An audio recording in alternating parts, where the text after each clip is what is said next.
this afterwards. So this is a challenging topic. If this was a slightly different kind of group, I would say, I'm Ted, I'm a hopeaholic. And to be truthful just for a moment, hope is one of my drugs of preference. And I've been inhaling hope for 72 years. It's a great drug. Like some others I could mention but won't. But there's a problem.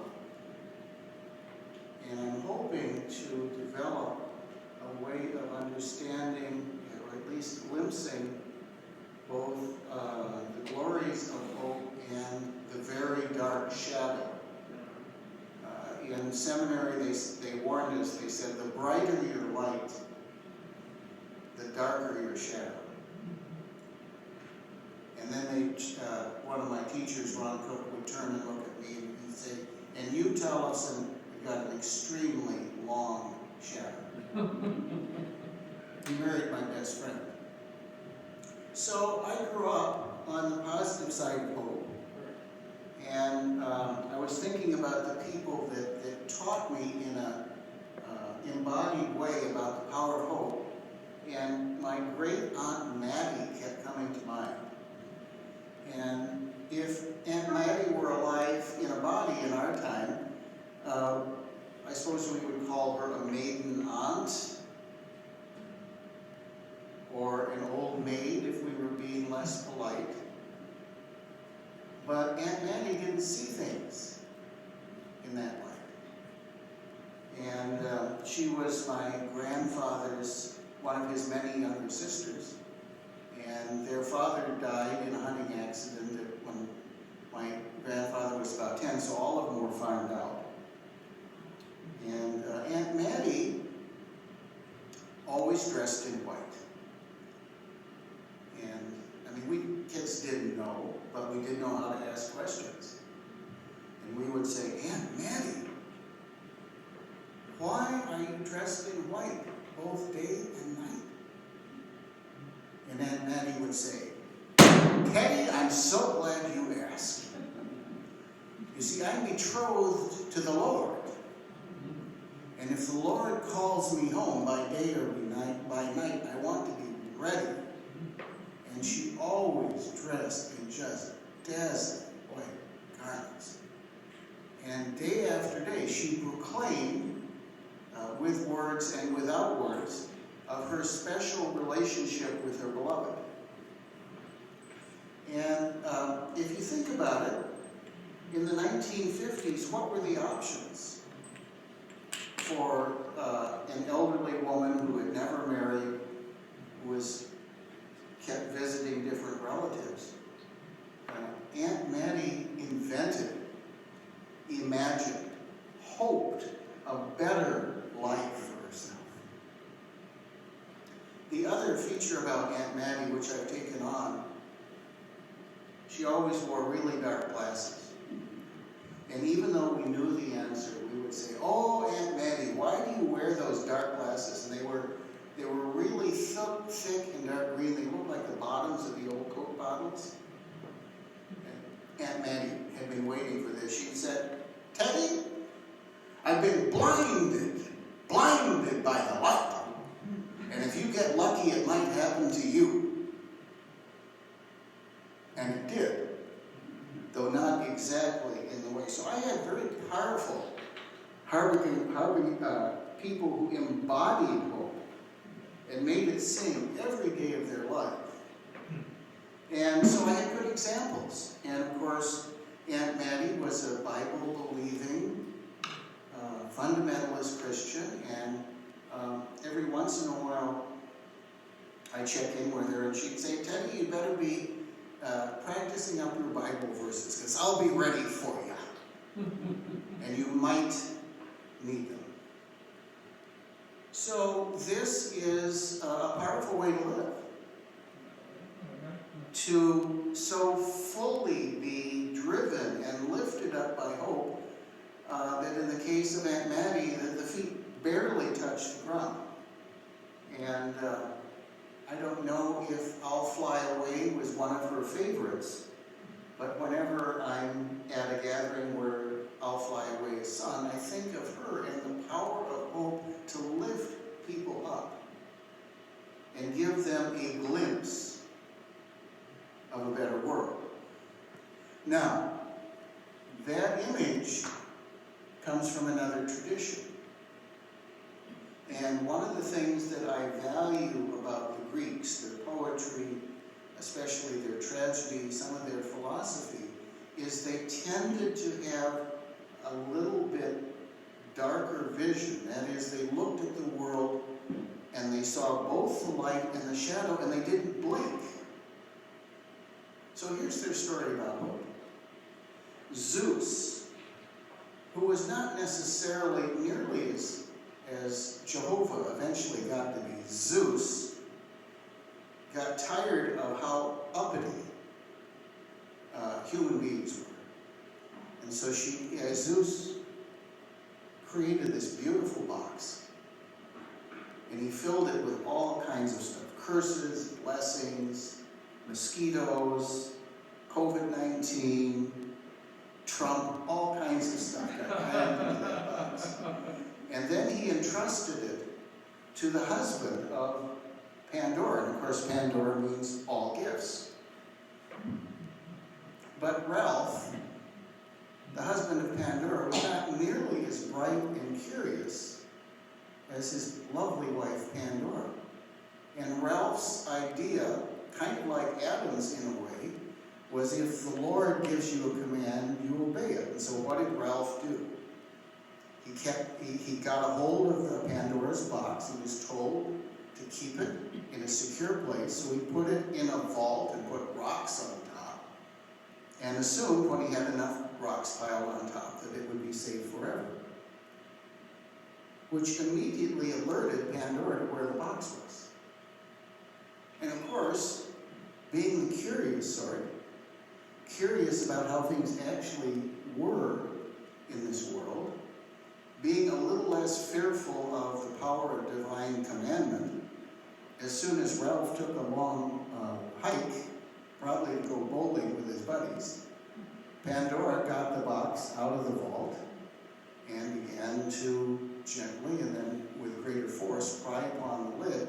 The lid eventually popped out and all of these winged creatures came out. And the last one, the last creature to escape from Pandora's box was hope. And as it turns out, the Greek word that is usually translated as hope can also be translated as unrealistic expectations. And ever since then, the Greeks have been arguing, and Camus brings this up in one of his books, whether hope is a blessing or a curse or both. So I'm going to give a talk in two parts today, one on the sunny side of hope and the other on the shadow side of hope. And I want to begin with a thought experiment, and I invite you to just take 30 seconds and remember one specific time in your life when being hopeful worked for you or for somebody else. Because that's really what this talk is about, is honoring those experiences. In this case, the sunny side. When did hope work out for you?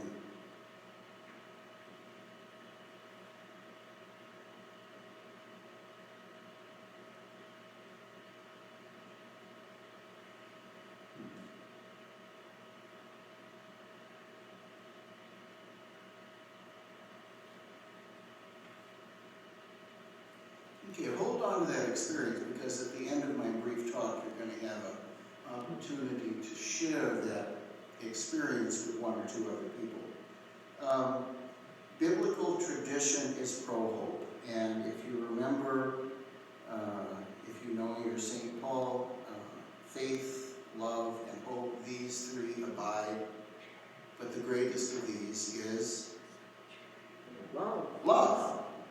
And if love was the calling card of Christian churches, our history would have been very different. Hope is in the big three, however, and it's crucial. It was important for my Aunt Maddie, who lived in hope of a better life over yonder. It was important to Dr. Martin Luther King Jr., who hoped a better, slightly more just, slightly less racist culture and being. It's hopeful to many of us. The interpretation of hope I want to lift up today comes from the Jewish tradition. And their word is tikkun. And at a wedding one time, I was seated with the Jewish grandmothers, because that's what I asked for. And I said, so what do you like best about your tradition? And they said, tikkun. And I said, tell me about tikkun. I got 45 minutes of wonderful stories. So tikkun means to mend, fix, or repair the broken places in this world. And notice, there's two assumptions. One, and it's an audacious assumption, the Jewish tradition admits in the beginning that this world is not perfect. There's no pretense in the tikkun branch of Judaism that this world is perfect and human beings screwed it up. This world is not perfect. Get used to that. And it's our responsibility to make it better. So in this case, tikkun takes hope and draws it into embodied action. As my mother would say, don't just sit there like a bump on a log, Teddy. Get up and do something. And that tendency to mend, fix, and repair, I would argue, has often made this world a better place to live in. As one of my teachers said, we now live in the 8th day of creation. It took 6 days to make this world, including us, but not just us. The 7th day, there was a party.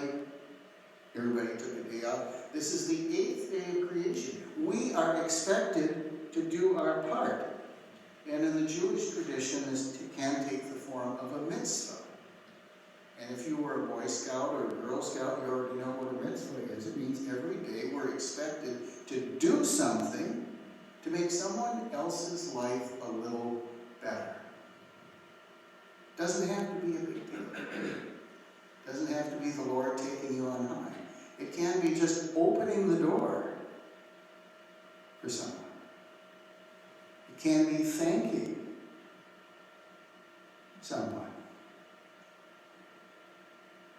It can be listening to a neighbor who keeps voting the wrong way and trying to hear what it's like to be in their late 70s, to have health issues challenging, and have a sense that you've been betrayed by somebody and you don't know quite who to blame.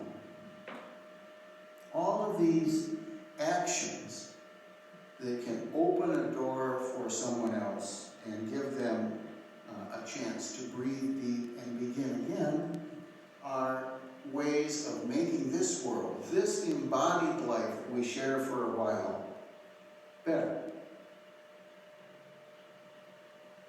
Hope is how we imagine and build a better life, a better community. Friday, May 6th, there's a work party here in the morning. I brought my gloves already. From 10 a.m. to noon, right? Come on down. Get your mitzvah in early. Help us vacuum box elder bugs. Help us do a little caulking if that's needed. Help us repair the sign. Hope is also is one way we can be helpful to a friend who is suffering at a distance. We can't always be where every friend or a family member or neighbor is hurting.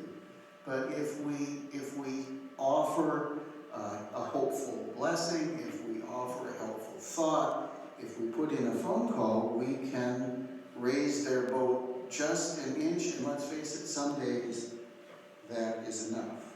Hope is also how we can recover from the pain of loss, death, grief, and disappointment. And if you have cared about someone who died, you probably noticed this peculiar side effect. When the body disappears, we don't have a hook to hang all of those thoughts and all of those feelings anymore. And so for a while, we may need to talk to that person, to carry forward the relationship, to hope our way, whether we take it literally or not, to hope our way to some kind of healing with the people we can no longer talk to because they no longer occupy one of these.